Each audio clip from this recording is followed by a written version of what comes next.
Good morning, everybody. It is Monday, January the 16th. It's MLK Jr. Day. I first want to start off by saying that Lance came up yesterday. We did our very first podcast. It is now available on YouTube. It is an hour and 43 minutes. I could not believe it went that long. And ironically, it didn't feel like an hour and 43 minutes as we're talking. We go in depth into kind of where my head was at back in early 2021 on into July of 2021. But what was really interesting and profound to me was I got another side, another perspective. I only saw things from my perspective. I got to see Lance shared his perspective from the outside looking in, and it was just it provided a lot of great insight, and I think it's something that people will be able to relate to if they're in their addiction, be it alcohol or drugs.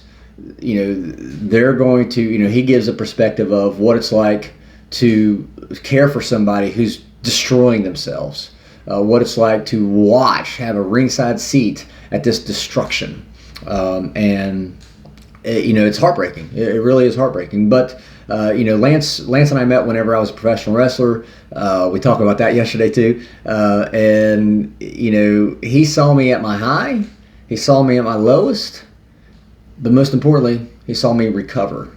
And so that was the one thing that was most profound to me was again his perspective on it. And then just being able to look back, he even brings it up, being able to look back and see how far we've come. So encourage you guys to go out to YouTube. It's at the Sober School YouTube channel, and it's out there available. It's an hour and 43 minutes, but it's one of those things where you might just want to turn it on and listen to it while you're doing other things. But there's a lot of deep conversation in there, and so we're already talking about doing a part 2. And we kind of left off yesterday, not to give too much away, but we kind of left off yesterday how to build self-confidence, how to build self-esteem in others. And being that it is MLK Jr. Holiday, Martin Luther King Jr., he exemplified service work. He exemplified helping others. And that is very consistent with what's in our big book. Especially if we look at page 85, and that's kind of where I want to start, smack dab middle of page 85. It says, what we really have is a daily reprieve contingent on the maintenance of our spiritual condition. So in other words, if we maintain our spiritual condition, steps 10, 11, 12, if we work on those daily, then we will get the daily reprieve, if you will, the daily relief of alcoholism, of our addiction. And I want to talk about that real quick. Step 10 especially, it says, Bill's talked about being, continue taking that inventory and being, what's the term I'm looking for? Being watchful, being vigilant, looking out for, those resentments and fears and anger and selfishness. And when you see them, he writes on bottom of page 84, he says, when these crop up, we ask God at once to remove them. We discuss them with someone immediately, could be a sponsor, could be anybody, and make amends quickly if we've harmed anyone.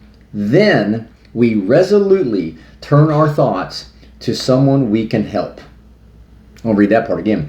Then, after we talk to somebody about it, after we identify that I got this resentment building up, or I got this fear or the selfishness coming in, we immediately talk to somebody else about it. We pray about it, and we make amends if necessary, and then we resolutely turn our thoughts to someone we can help. Why is that important? Well, because as you go through the steps, you learn, through all steps, you learn that the way to stay clean, the way to stay sober, is by working with others. In page 89, the very first line of chapter 7 says, practical experience shows that nothing will so much ensure immunity from drinking as intensive work with other alcoholics. So, in other words, whenever I find, that maybe I'm being selfish, or that I am developing a resentment, I immediately stop, pray about it, identify it, ask God to remove it. I go talk to my sponsor about it, or somebody else who understands my history, and then I immediately look to helping someone else. And that is certainly the spirit of MLK Jr. That's what he did. He dedicated his whole life to helping others. And so I just think it's a very poignant topic to discuss today. If we want to stay clean and sober, we have to practice those maintenance steps, 10, 11, 12, all day, every day, right? It doesn't matter if you finish the steps or not.